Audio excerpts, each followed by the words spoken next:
Abramos nossas Bíblias no Salmo de número 138. 138.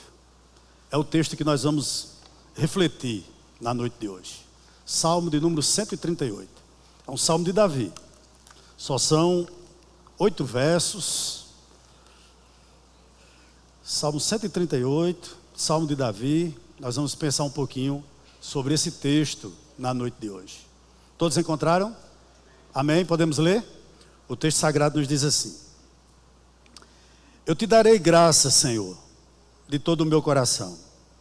Na presença dos poderosos te cantarei louvores. Voltado para o teu santo templo, eu me prostrarei e louvarei o teu nome. Por causa da tua misericórdia e da tua verdade, pois engrandeceste acima de tudo o teu nome e a tua palavra. No dia em que eu clamei, tu me respondeste e alentaste a força de minha alma. Todos os reis da terra te louvarão, Senhor, quando ouvirem as palavras da tua boca. E cantarão os caminhos do Senhor, pois grande é a glória do Senhor. O Senhor é excelso, contudo, atenta para os humildes. Os soberbos, ele os conhece de longe. Versículo 7. Se ando em meio à angústia, tu me refazes a vida. Estendes a mão contra a ira dos meus inimigos. A tua mão direita me salva. O que diz respeito a mim, o Senhor levará a bom termo. A sua misericórdia, ó Senhor, dura para sempre. Não desampares as obras das tuas mãos. Os irmãos podem sentar. Por favor, fique com a sua Bíblia aberta. Nós vamos mais uma palavra de oração, de forma rápida, amém? Mesmo sentados, você possa curvar a sua fronte. Deus, nós estamos aqui nesse domingo, segundo domingo desse mês. Logo mais estaremos cercando a tua mesa, relembrando o teu sacrifício naquela cruz. Nós te louvamos por isso. Mas nessa noite, Senhor, que haja reverência com a tua palavra. Que pela tua infinita graça e misericórdia, tu venha falando, Senhor, aos corações dos que estão aqui presentes e de nossos queridos irmãos que estão nos acompanhando de forma remota. Que nessa noite eu possa ser mais uma vez a tua boca através da exposição da tua palavra. E no final, teu nome seja exaltado. Nós oramos em nome de Jesus. Amém. Meus irmãos, como eu já disse, esse salmo ele é de autoria de Davi. Na realidade, esse salmo aqui, ele dá início à última coletânea de salmos atribuída ao rei Davi, a qual é composta do Salmo 138 até o Salmo de número 145. Todos foram escritos por Davi. É a última coletânea de salmos que Davi escreve. E esses salmos, do 138 ao 145, ele nos prepara para a conclusão do saltério, que é finalizado com o Salmo 146 até o Salmo 150, que são os chamados salmos de aleluia. Então esses salmos de Davi, do 138, que nós estaremos meditando, até o 145, ele é na realidade um preparo para que a gente possa concluir o livro dos salmos com os salmos de aleluia. Nós poderíamos chamar esses 8 salmos, o 138 ao 145, os 8 salmos de Davi, de manual de oração. E também, ao mesmo tempo, um louvor particular de um israelita devoto, de um crente devoto, de um crente dedicado, de um crente comprometido.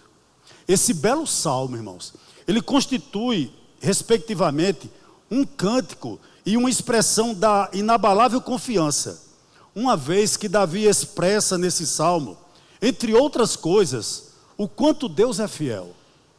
O quanto Deus é fiel em responder às suas orações, em cumprir as suas promessas e em completar a boa obra em nós. Eu chamo a sua atenção para o verso número 1. Vou ler apenas a parte A, inicialmente, do verso 1. A palavra do Senhor diz o seguinte: Eu te darei graça, Senhor, de todo o meu coração. Vamos parar um pouquinho aqui. Perceba que me parece que o salmista, ele se recusa a agir como alguém controlado ou reprimido por causa das opiniões dos outros. Isso fica para mim claro aqui nessa parte. Eu te darei graças, Senhor, de todo o meu coração. Mas na presença dos oponentes do Deus vivo, Davi seria tão sincero e tão fervoroso na adoração, como se todos esses, mesmo inimigos de Deus, inimigos dele, de Davi, fossem na realidade amigos dele, e se unissem alegremente a ele nesse cântico. O que é que eu aprendo aqui? Nosso louvor, irmãos, nossa adoração deve ter entusiasmo, mesmo que os outros não tenham. Independentemente se os outros não têm entusiasmo pelo nosso Deus, nós que professamos fé na pessoa de Jesus Cristo, nós devemos ter um louvor entusiasmado. É bem verdade, concordo plenamente, que nós precisamos de um coração quebrantado para lamentar os nossos pecados, mas ao mesmo tempo nós precisamos de um coração festivo para louvarmos as perfeições do nosso Senhor. E é isso que Davi está nos ensinando aqui. Eu gostaria que você pensasse comigo sobre alguns pontos aqui nessa noite. Primeiro, pense comigo sobre o seguinte: não era normal que um chefe de uma sinagoga, como Jairo, se prostrasse diante de um mestre marginalizado, como Jesus era. Não era normal, não era aconselhável uma mulher imunda, como aquela mulher do fluxo de sangue, que sofria há 12 anos, tocar nas vestes de alguém, porque a lei certamente iria puni-la, com toda certeza. Com certeza. Não era comum, você tem que concordar comigo, que uma pagã, vindo da mesma terra da mulher de Acabe, de Jezabel, lá de Tiro e de Sidom, a mulher cananeia, não era comum que ela viesse gritando atrás de um Deus que o próprio povo dela não conhecia. E ela chama Jesus, é talvez a primeira personagem que intitula Jesus de filho de Davi, significando dizer o seguinte, que só ele tem poder para resolver a vida dela. Você há de concordar comigo que nenhuma dessas atitudes eram normais para qualquer um desses três personagens que eu citei. Mas o que houve com eles era o que havia com Davi, quando Davi louvava ao Senhor diante dos seus oponentes, mesmo seus oponentes sendo pessoas que detestassem não só Davi, como também ao Deus que ele servia. O que aconteceu com esse pessoal? O que houve com eles? Eu vou lhe dizer o que aconteceu. Senso de transcendência. O que significa isso? Tanto a mulher cananeia, como a mulher do fluxo de sangue, quanto Jairo, quanto Davi nesse salmo aqui, eles tinham plena convicção que eles estavam diante de alguém muito maior do que ele, do que eles, com certeza, de alguém que vai além da nossa compreensão, de alguém que está no plano metafísico. Essa é a grande realidade, além desse mundo. Por isso que quando nós, irmãos, adoramos ao nosso Deus, nós temos que ter esse senso de transcendência no nosso louvor, na nossa oração. Nós estamos louvando a alguém muito maior, infinitamente maior do que nós. Nós estamos louvando a alguém, irmãos, que é infinitamente maior do que tudo que nós pensamos e podemos imaginar. Com certeza, quando o nosso coração ele é tomado pelo próprio Deus em adoração, nós o fazemos em qualquer lugar. Conselho aqui para você: não se acanhe de expressar a sua fé onde quer que você esteja. Não se envergonhe de você dizer que é cristão. Louve a Deus, engrandeça o nome dele, se identifique como alguém que adora esse Deus vivo. É isso que eu aprendo inicialmente na parte A do verso 1 do Salmo 138. Mas vamos para a parte B. Ele diz o seguinte: na presença dos poderosos te cantarei louvores. Queridos, essa parte B, ela é um pouco polêmica. Por quê? Porque essa palavra aqui, poderosos, ela é traduzida da palavra Elohim, que pode muito bem significar deuses, ou Deus, no caso aqui do contexto, deuses estranhos. Mas também poderia significar governantes humanos, reis. Não há consenso nos doutrinadores, nos nossos comentaristas, acerca disso aqui. Mas esse consenso, creio eu, não é necessário para que a gente aprenda o que nós queremos aprender aqui nessa noite com relação à lição dessa parte B do verso 1. O que é que importa aqui? E ao mesmo tempo o que fica claro aqui. É o que Davi está nos ensinando aqui. Ele está determinado, ele está convicto a louvar ao Senhor. Ele está convicto, irmãos, a louvar ao único Deus vivo e verdadeiro, diante daqueles que são opositores à sua fé, que são zombadores da sua religião, e até mesmo os grandes poderosos do mundo. Aqui, irmãos, eu entendo uma coisa, assim como o salmista não devemos nos intimidar, não devemos nos acovardar, mesmo num ambiente hostil, que nós venhamos a proclamar a nossa fé, que nós venhamos a manifestar a nossa adoração ao nosso Deus. Deus nos chamou para isso, para nos identificarmos com Ele. Podemos ser chamados de qualquer coisa, de retrógrados, de alienados, não é verdade? Muitas vezes somos chamados dessa maneira, mas nós não devemos nos envergonhar disso, diante dos poderosos do mundo, sejam esses poderosos deuses estranhos, sejam esses poderosos pessoas influentes na nossa sociedade, nós não devemos nos envergonhar daquilo que nos identifica. Nós somos cristãos, ponto final. Verso 2, olhe para o verso 2.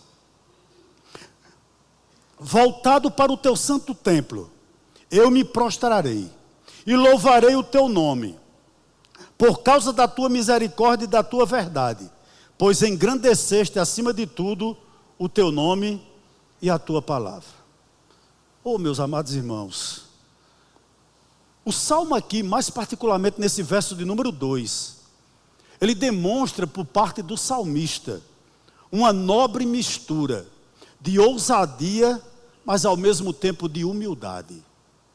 Por que eu digo isso? Ousadia para confrontar, para confessar, o Senhor na presença dos poderosos. Mas humildade para se prostrar diante dele, perante o seu templo. Me permita aqui um adendo. Nós perdemos o costume de nos ajoelharmos. Nós perdemos o costume de orarmos uns pelos outros, porque isso se tornou místico demais. Cuidado. O salmista está dizendo algo aqui extremamente importante. Olha o que ele diz: voltado para o teu santo templo, eu me prostrarei. Davi entendia que existia um lugar, leia-se o tabernáculo, que onde Deus manifestou-se para o seu povo, que ele iria se revelar naquele lugar. Então Davi se voltava para o templo, para o tabernáculo, para a cabana, e prostrado ele adorava ao Deus que estava ali. Uma coisa interessante, ele ignora os templos pagãos. Por quê? Porque Deus havia determinado um lugar de sacrifício, uma casa onde ele moraria, um santuário, leia-se tabernáculo, que manifestava a presença dele no meio do seu povo. E Davi entendia que ele devia se prostrar perante aquele lugar, em direção àquele lugar. Por quê? Duas coisas. Ele sabia a quem e onde adorar. Da mesma maneira, irmãos, nós devemos dizer um não ao ceticismo, ao misticismo, ao sincretismo, à superstição, à teologia da prosperidade.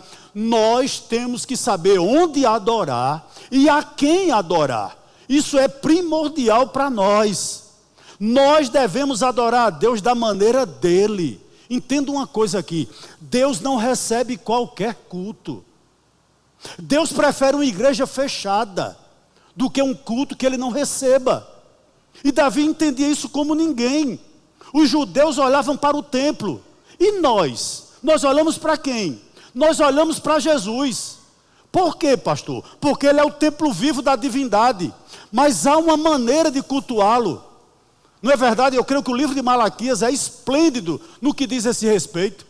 Deus não aceita qualquer culto, irmãos. Deus não aceita qualquer oferta. Deus não aceita. Essa é a grande realidade. E Davi continua dizendo o seguinte no verso 2: voltado para o teu templo, eu me prostrarei.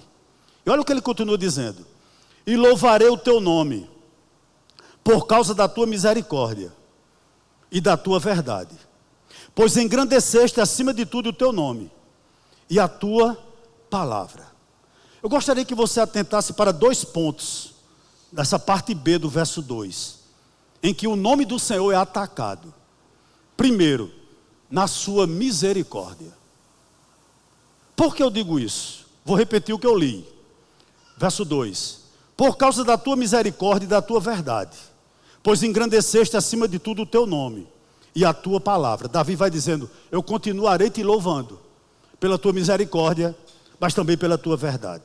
E por que eu digo que Deus, esses 2 pontos são tão atacados, irmãos, com relação a Deus? Primeiro ponto, a misericórdia. Vou lhe provar por quê.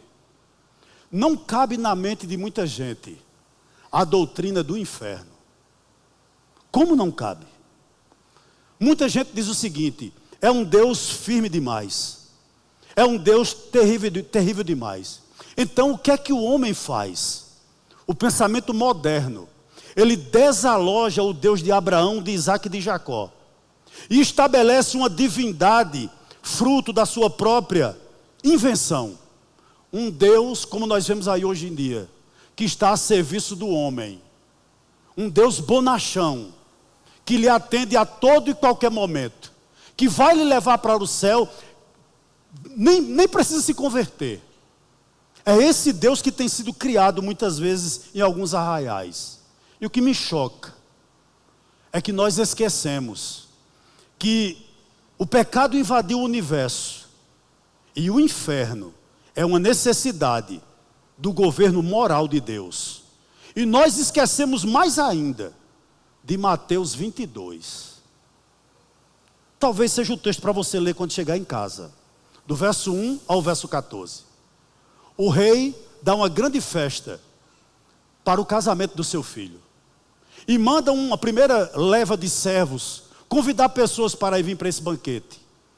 Depois uma segunda leva de servos para convidar as pessoas para esse evento nupcial. Ninguém vem. Todos botam desculpas. Estou ocupado, vou para um negócio. Ninguém tem tempo para isso.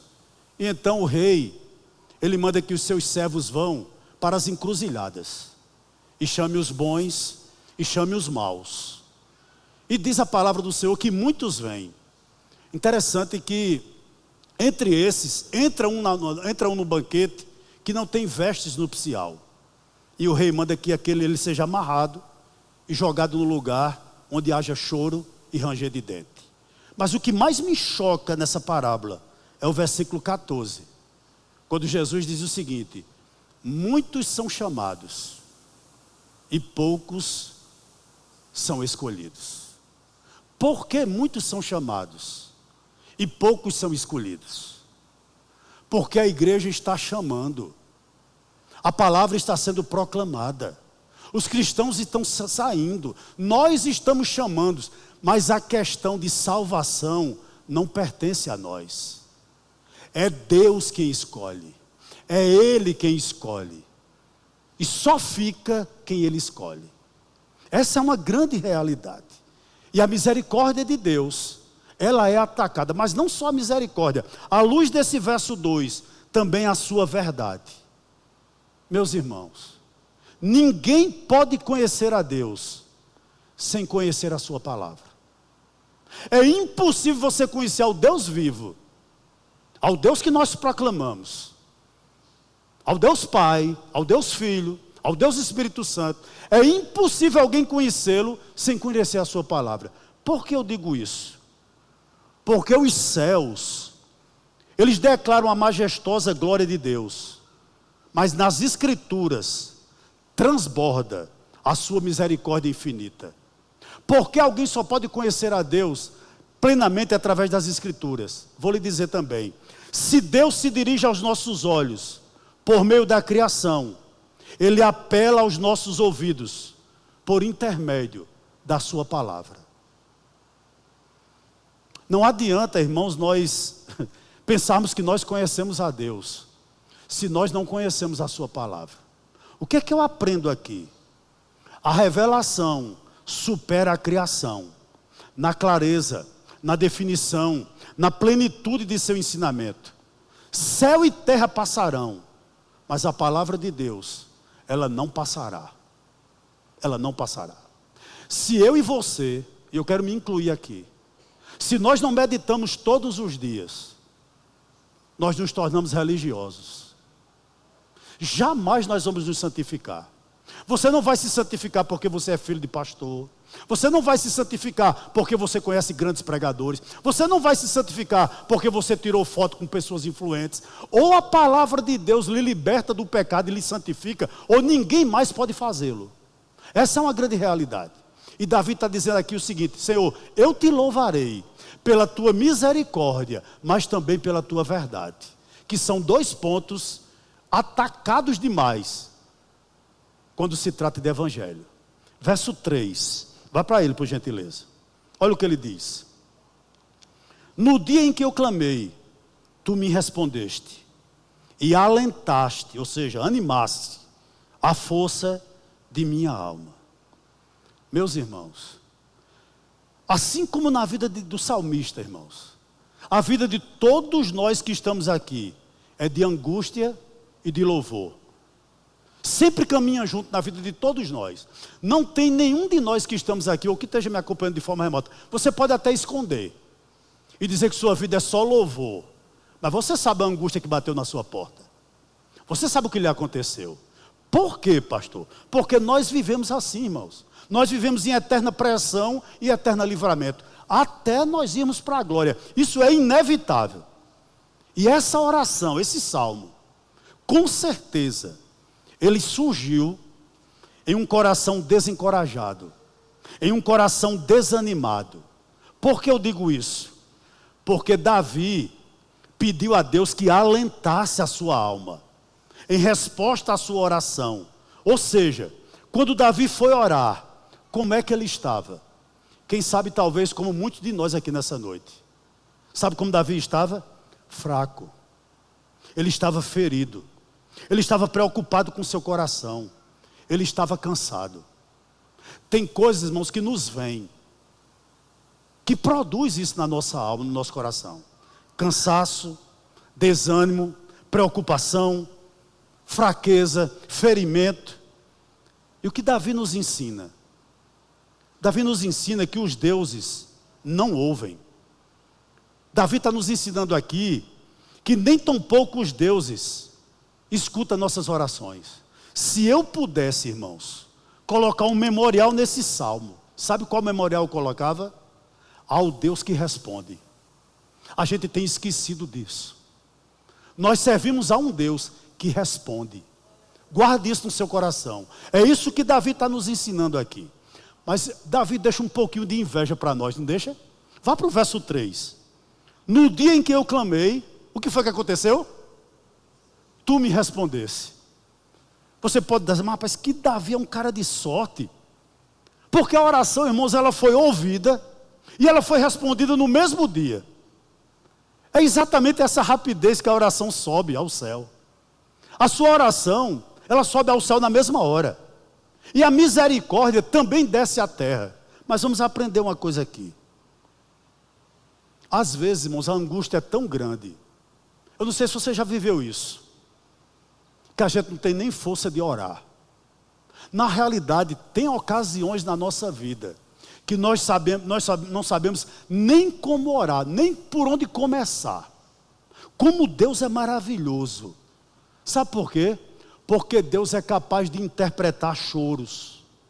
Deus é capaz de interpretar gemidos inarticulados de angústia e respondê-lo de forma eficaz.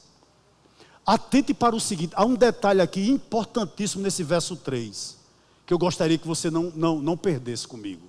Olhe para ele de novo. Quando Davi diz na parte B, e alentaste a força de minha alma. Você pode estar dizendo aí, pastor, eu não sou privilegiado como Davi, porque eu oro e não recebo resposta no mesmo dia. Pare um pouquinho aqui. Muitas vezes, irmãos, na nossa vida, o peso não é removido. Talvez seja a sua real situação hoje. Mas nos é dado força com a qual nós podemos suportá-lo. E esse também é um método de ajuda. Eu não estou dizendo aqui que Deus respondeu a Davi de forma como ele queria. Mas Deus respondeu a Davi, encorajando Davi. Olha uma coisa aqui que salta aos meus olhos. Pode não ser melhor para mim e para você que a provação chegue ao fim. Talvez seja muito mais vantajoso para nós que pela sua pressão nós aprendemos a ter paciência.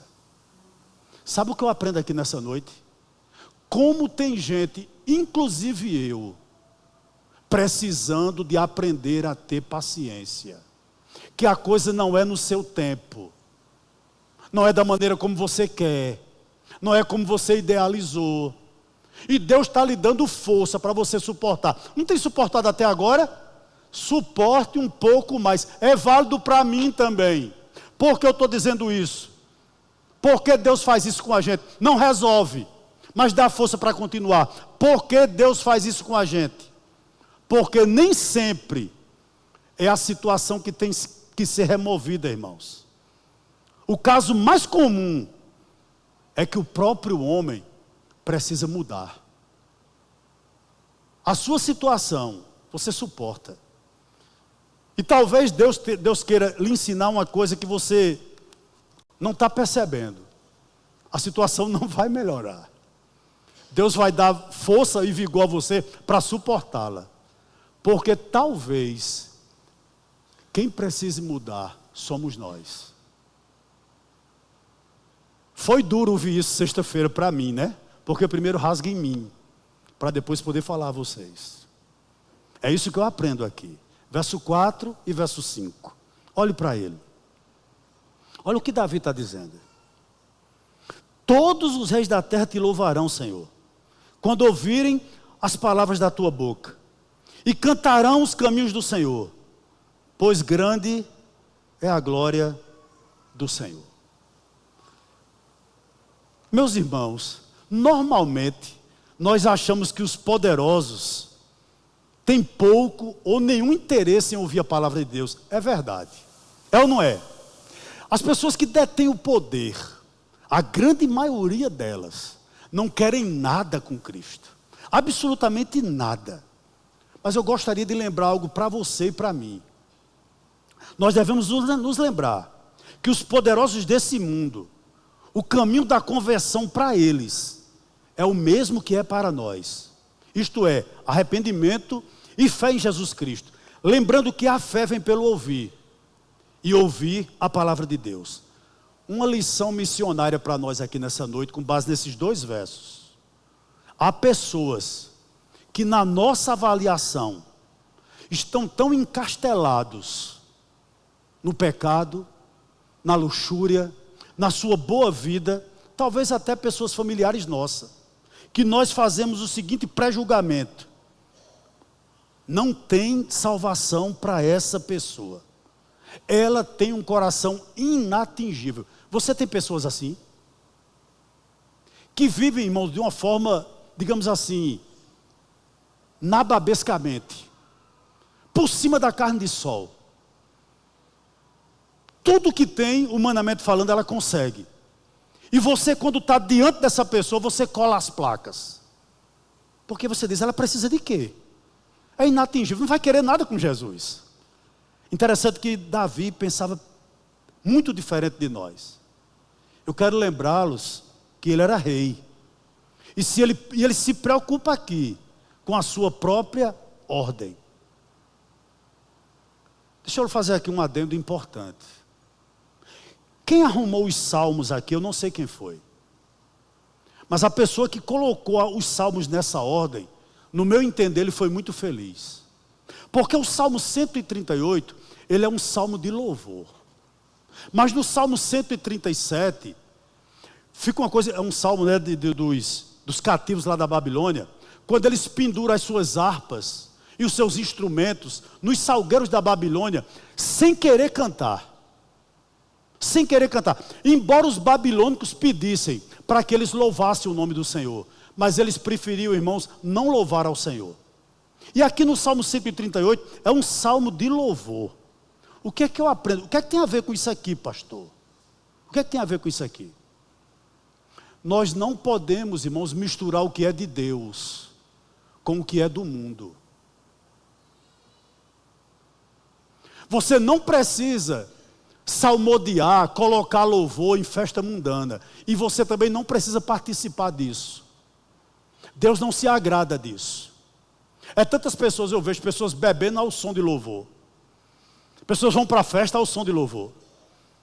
Não é verdade? Nós não precisamos nos envolver disso. É muito melhor nossos instrumentos e nossas bocas caladas, em ambiente onde o nome de Deus, ele é, irmãos, ridicularizado. É isso que eu aprendo aqui. Por quê, pastor? Nós não devemos lançar pérolas aos porcos. A ridicularização das coisas sagradas deveriam, irmãos, merecer o nosso repúdio. Os reis louvarão ao Senhor, Davi está dizendo, quando eles receberem a palavra, mas terão de louvar de forma certa, terão de louvar ao Deus verdadeiro. Eu lhe pergunto, irmãos, o que nós permitimos em nossa casa? Que tipo de música adentra na nossa casa? Que tipo de música nós temos ouvido? Aonde nós temos participado de festa? O nome do Senhor é ridicularizado, nós temos ficado. Pense sobre isso. Pense sobre isso nessa noite. Davi está dizendo, os reis te louvarão, Senhor. E ele vai dizer o porquê dos reis louvarem ao Senhor. Olhe para o verso 6. Ele está dizendo aqui, por que os reis louvarão? O Senhor é excelso, contudo atenta para os humildes. Os soberbos, ele os conhecem de longe. Meu irmão, meus irmãos, o Deus que está aqui nesse lugar, ele é infinitamente maior do que todos os poderosos da terra. O Senhor é excelso, ele é maior em grandeza, ele é maior em dignidade, ele é maior em poder. Quem você pode honrar acima desse Deus? Absolutamente ninguém. Mas apesar de toda essa grandiosidade dele, ele atenta para você. Olha o que o salmista está dizendo aqui no verso 6. O Senhor é excelso, contudo, ele atenta para os humildes. O que é que ele está dizendo aqui? Que ele cuida de nós. Esse ser tão grandioso, tão maravilhoso, irmãos, ele nos considera, a ponto de olhar para nós de forma favorável. Isso ficou muito claro aqui. Interessante, quando eu pensava nesse salmo, para pregar para os irmãos, eu acho que Davi primeiramente estava pregando para ele mesmo, porque ele era rei, e ele pregava primeiro para ele. Sabe por quê, irmãos? Tipo assim, ele estava dizendo para ele mesmo, que o Senhor me livre, que eu não me encante pela minha coroa, que eu não me encante pela quantidade de rebanhos que eu tenho, que eu não me encante pela quantidade de homens e mulheres que eu tenho a meu serviço, que eu não me encante pelo meu exército inabalável. Parece que Davi está dizendo isso aqui, e fica um alerta para nós. Irmãos, guarde seu coração, quando financeiramente você prosperar, não há pecado nisso.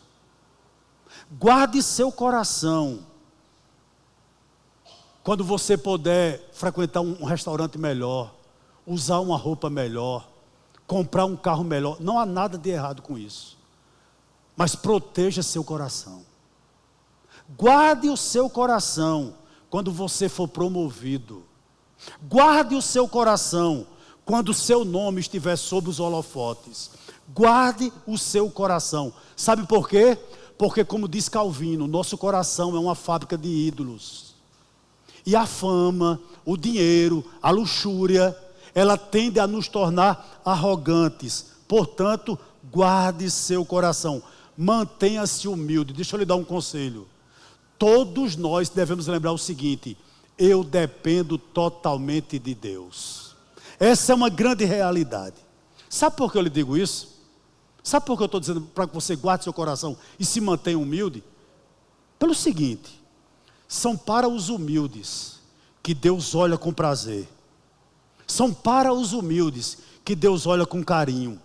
São para os humildes que Deus ouve as suas orações. São os humildes que são livrados do mal. Isso aqui fica muito claro, porque ele diz o seguinte, ainda na continuação do verso 6. Os soberbos, ele os conhece de longe. Há duas coisas importantes aqui sobre o tratamento que Deus dispensa para os soberbos. Primeiro, ele os mantém longe. Deus não tem comunhão com eles.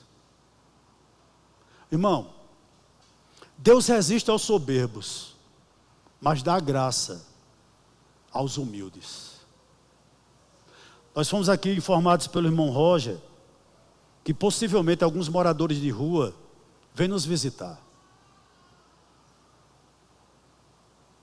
Eu pergunto, nós estamos preparados para sentar de lado deles? Pense sobre isso aí. Nós estamos preparados para entrar num restaurante e agradecer a um garçom que nos serve uma refeição?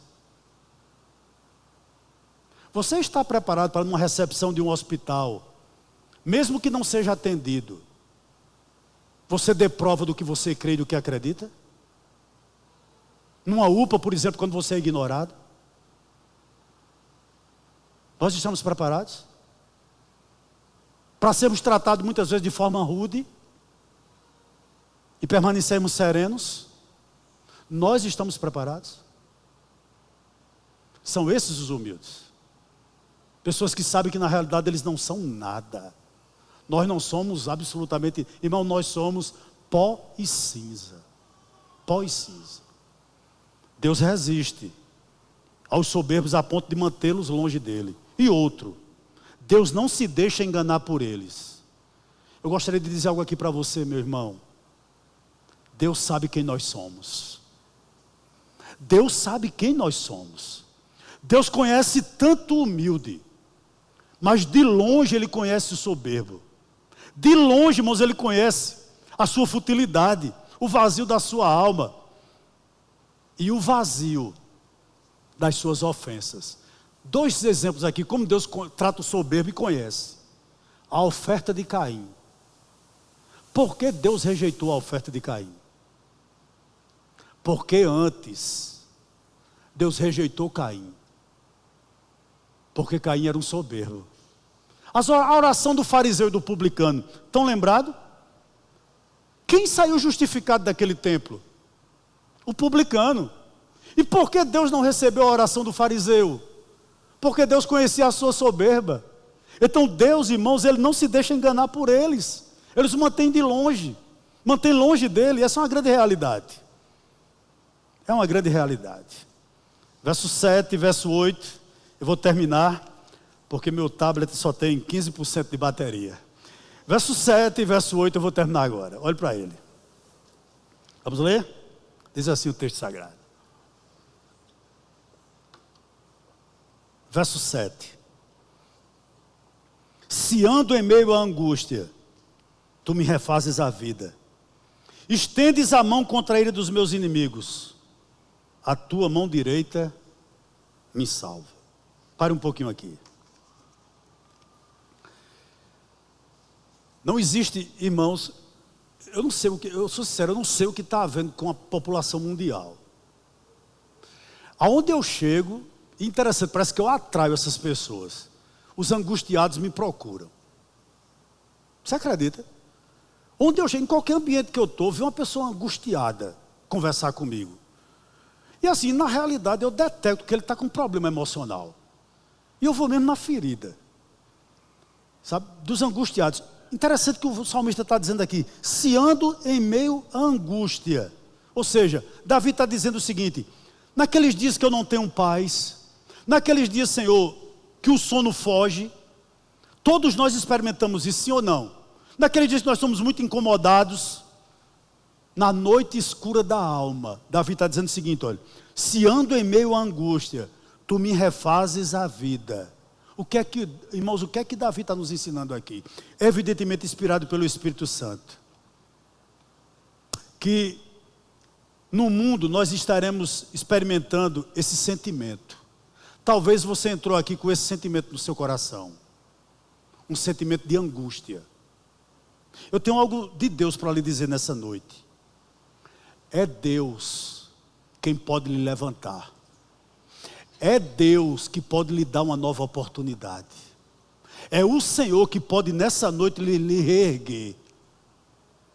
É Ele que vai lhe tirar dessa fornalha. Não desista não. Não. Talvez você esteja vivendo hoje a noite escura da alma, aquele dia mau. Sabe aquele dia que a gente diz assim: eu não sei porque eu me levantei hoje. Você já teve esse dia? Já teve? Eu já tive muitos dias assim. Parece que começa a dar errado desde que você se levanta, até a hora de você dormir. Não é verdade? É nesse dia exatamente que Davi está dizendo: Deus vai nos dar uma nova oportunidade. Porque o choro ele pode até durar uma noite, mas a alegria vem ao amanhecer. Louvado seja o nome do nosso Senhor. Ele diz: a tua mão direita me salva. Guarda uma coisa no seu coração. Guarda uma coisa no seu coração. O Deus que nós servimos é um Deus de segundas oportunidades. Agora eu vou lhe dizer algo aqui nessa noite também. Quando a oportunidade vier, agarre-a. Sabe por quê? Porque a oportunidade tem asas. Elas passam. Talvez você esteja pedindo isso a Deus: Senhor, refaz a minha vida. Refaz meu casamento. Refaz minha vida espiritual. Refaz minha relação com meu filho. Não é verdade? Não sei qual é a sua situação. Refaz minha vida emocional. Senhor, me dá uma nova oportunidade. Eu quero lhe dizer, baseado nessa palavra: a mão direita do Senhor irá lhe levantar. Irá lhe dar uma outra oportunidade. Não perca. Esse é o nosso Deus. Esse é o nosso Deus. Verso 8, a gente encerra aqui. Pastor Jorge está aí, tá? Amém, pastor. Está preparado, né? Amém, glória a Deus. Verso 8. Olha o que diz o texto sagrado: o que diz respeito a mim, o Senhor levará a bom termo. A tua misericórdia, ó Senhor, dura para sempre. Não desampares as obras das tuas mãos. Davi ora a Deus finalizando por 3 coisas. Em primeiro lugar, o que diz respeito a mim, o Senhor levará a bom termo. Ou seja, apesar das angústias da minha vida, ele está pedindo que Deus não o deixe à própria sorte, mas continue trabalhando e cuidando dele. Primeira coisa que ele pede. Segundo, a tua misericórdia, ó Senhor, dura para sempre. Deixa eu te dizer algo aqui nessa noite. Irmãos, aquele a quem Deus ama, Ele ama até o fim. E a sua obra, por ser de Deus, é perfeita. Você pode fugir para onde você fugir. Se Deus lhe escolheu, Ele vai buscar. Seja dormindo num barco, seja num mar revolto, seja no estômago de um grande peixe. Aonde Deus, se Deus lhe escolheu, aonde você se esconder, Ele vai lhe buscar. Por que eu digo isso? Ele ama e ama até o fim. E a sua obra, por ser dele, é perfeita. Louvado seja o nome do Senhor. As misericórdias do Senhor são as causas de não sermos consumidos. Por fim, ele pede lá no final: não desampares as obras das tuas mãos. Vou finalizar aqui. Há um texto, Filipenses 1,6. Dá para colocar aí, Wellington? Por gentileza. Filipenses 1,6. Diz assim o texto sagrado. Chegou aí? Certo. Estou certo de que aquele que começou a boa obra em vocês há de completá-la até o dia de Cristo Jesus. Irmãos queridos, estão aqui e estão me acompanhando de forma remota. Nada nessa vida nada depois da morte pode interromper ou frustrar a obra de Deus em nós. Absolutamente nada. Coloca uma coisa na sua mente, eu sei que você já sabe, vou só se lembrar. A salvação, ela é uma obra exclusiva de Deus. Foi Deus quem planejou a sua salvação. Com certeza é Ele quem escolhe, é Ele quem abre o coração, é Ele quem chama, é Ele quem regenera, é Ele que dá arrependimento para a vida, é Ele que dá a fé salvadora, é Ele que justifica, é Ele que santifica, é Ele que certamente irá nos glorificar. Aquele que começou a boa obra em você, irá completá-la até o dia de Cristo Jesus. Antes de nos levar para a glória, Ele vai nos transformar à imagem do Rei da Glória. Posso fazer um teste com você? Você que é cristão?